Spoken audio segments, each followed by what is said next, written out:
Hey there folks, welcome to Spectrum Pulse. We talk about music, movies, art, and culture.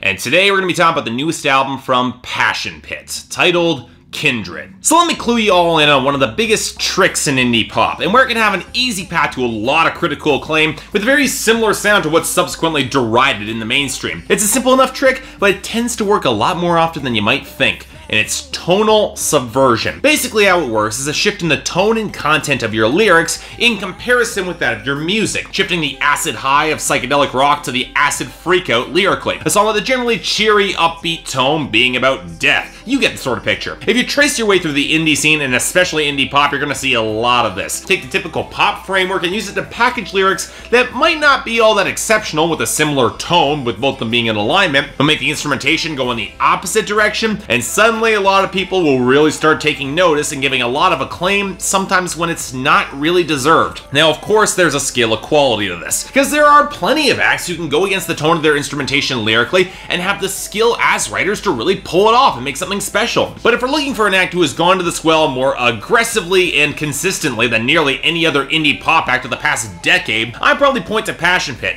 an indie pop band that I've liked but never really quite loved that exploded in 2009 with their breakout hit Manners. And let's make this clear, I'm not exactly a fan of Manners as a whole. Going back to it a couple years later, the chiptune production and sugar-sweet instrumentation hasn't exactly aged well, and Michael Angelicos' shrill, breathy voice could really start grating on your nerves throughout the course of a whole album, especially considering how bleak those lyrics got. They nailed the balance a lot better on Gossamer in 2012, swapping out pure sugar for a more opulent and varied presentation that sounded a lot better. And Angelicos' delivery didn't quite feel as one-dimensional, just as earnest to be sure, but you could tell there was other emotions boiling behind the surface, holding on by a thread just as frail and precarious as, well, Gossamer. There was a lot more songs that worked there than they didn't. Well, it turns out there was a reason for that artistic dichotomy. Angelicos had unfortunately been diagnosed with bipolar disorder, and after a year of canceled tours, therapy, and drama, things seem to have finally righted themselves, with Angelicos then replacing his entire live band and bringing in a new producer, Benny Blanco, the writer-producer known for churning out some of the biggest hits of the early 2000s for Kesha, Katy Perry, and Maroon 5. To see him on a Passion Pit album seemed to imply that they'd be probably going in a much more commercial direction, which, okay, I was kind of mixed on that, but given synthpop is popular, it's not surprising. So did we get that with Kindred? Well, we got something like that, and that Passion Pit sugar high seems to have been concentrated even further into the musical equivalent of Pixie Sticks. Sickly sweet, oddly fuzzy, strangely cheap sounding, and one that leaves you with a splitting headache midway through. Now, don't get me wrong, there's a place for maximalism and retro synthpop in the modern indie scene, probably now more than ever, but Passion Pit's approach on Kindred has none of the tightness, the restraint, or the punch that I appreciated on their earlier work or in more synthpop. In other words, I'd argue it's Passion Pit's worst record by a considerable margin, and for me, on its own, barely passable. So okay, to start here, we need to talk about Michael Angelicos himself. And let me stress, where I've tended to find his voice more powerful and impacting is across more of his mid to low range. I mean, he's got the pipes and he can hit those ridiculously high notes at impressive volumes when it doesn't sound like he's singing through a bad head cold or allergies. But it's hard to add gravitas in that range without contrast. You go for sugar pop and that high notes all the time, it tends to get exhausting. So guess where the majority of this album is spent, with the added joys of pitch shifting, reverb, and some of the sloppiest autotune I've heard since 2009. Come with choruses that are so heavily multi-tracked to create a wall of sound, and yet with only rare examples of actual vocal harmonies, it strikes me as a wasted opportunity to emphasize more of those symphonic moments like on the album closer, 10 Feet Tall. The shrill squeal of Angelicos' voice will quickly start grating on your nerves. And it's either through odd contortions that just sound terrible, like on the syllable elongation of the chorus of Looks Like Rain, or mostly because the choruses seem designed to be cranked to 11, just rush through your brain. And thus, it's a little bit alarming how few of them really stick with me, which takes us to the instrumentation and the production, where the similar sense of complete excess has taken hold. Now, to some extent, this isn't really surprising to me. Benny Blanco has worked in EDM-flavored pop music before, and the thicker, buzzing beats that he injects onto the songs is generally unremarkable if only about 4 years out of date. But the issue here runs deeper than that and can't entirely be blamed on him. At this album's best, there are some sturdy guitar, bass, and synth lines, like on Where the Sky Hangs, the more restrained Dancing on the Grave, or the gentle gentler looks like rain. But then you get all sorts of effects that are piled along the edges that take away from the twinkling keyboards or the actual solid grooves. I mean, at best we get off-kilter fuzzy flutters, a little bit too much reverb, but at worst we get the glitchy squeals dumped all over Whole Life Story, or the pitch-shifted lines and overstuffed mix on 5'10", or the overcompressed and muffled percussion blast and terrible pitch correction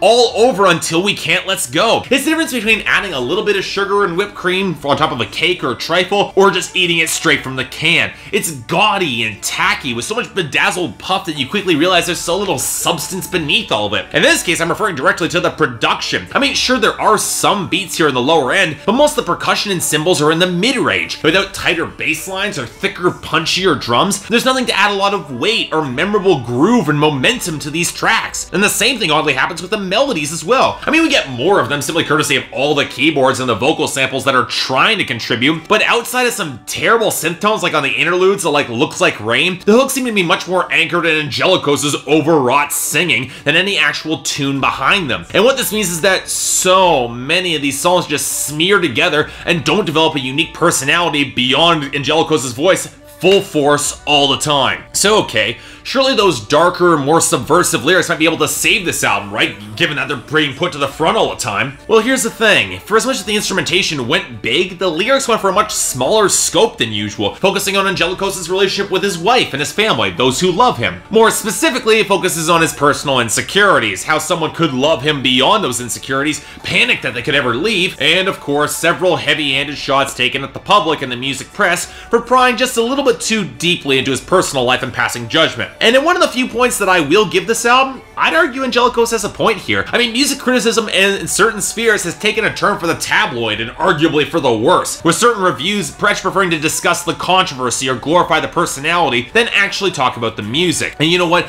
I can definitely sympathize with so much of his material being licensed by clueless public who never bothers to read into the lyrics and know what the hell they're getting. But my sympathy only stretches so far here, and the whinier side of Angelicos' personality can get insufferable in a hurry, because most of the insecurities that he puts forward on this album can feel kind of trivial, like lying about being 1 inch shorter in his height on 5'10", or the relationship insecurities on All I Want. When not 2 songs earlier on this album, it was implied that she was gonna love him regardless, and that he was okay there, so why the insecurity? This ties into the biggest issue that I have with this album. Dramatic stakes. Namely, that the more I listen through this album, the less that Kindred seem to have any. The insecurities, they're small. The relationship drama, pretty lightweight. The haters are insubstantial, barely defined. And by the end of this record, I get the feeling that so little has changed or evolved. The one song that got close to actual maturity was on Dancing in the Grave. How you can't really celebrate forever as you have to grow up and have to face the sunlight. As repeated by the refrain, I can't stay here. Coupled with the more somber tone, it's one of the few moments that I actually felt a connection to Angelicos. But then throughout the rest of the album, the very next song, he goes back to the painfully saccharine material. Even with the possibility of rain washing all their cries away, he's always gonna be okay. But what was really telling was the song My Brother Taught Me How to Swim. How Angelicos wishes that he could love and he could give him of himself the same way that his brother did. Wishes he could be that compassionate and generous. But there's nothing about this album that reveals that he isn't throwing everything on the line. So were all those previous insecurities or gestures of love, those big moments, were they just a way to garner our sympathy or just get his own way, and that there really wasn't something real behind them? Now, honestly, I doubt that's the case. But it sure as hell doesn't make Kindred by Passion Pit any more likable or tolerable. The production goes for pop, but does so without grasping any sort of tight groove or sticky melody, instead dumping on studio effects to add gloss without a lot of foundation. At least the lyrics evoke some thought for me, and a few moments that actually did manage to click. The lyrics saved this album, but more often they revealed attempts to snag our sympathy without the deeper self-awareness or tact or maturity to earn it. Now for me, it's barely a 5 out of 10, and only a recommendation to the hardcore Passion Pit fans, but it's easily the weakest of their 3 albums, bar none. Otherwise, look, there's no shortage of synth-pop right now, and the Wombat's more straightforward underdog charm is far more likable than this. So for me,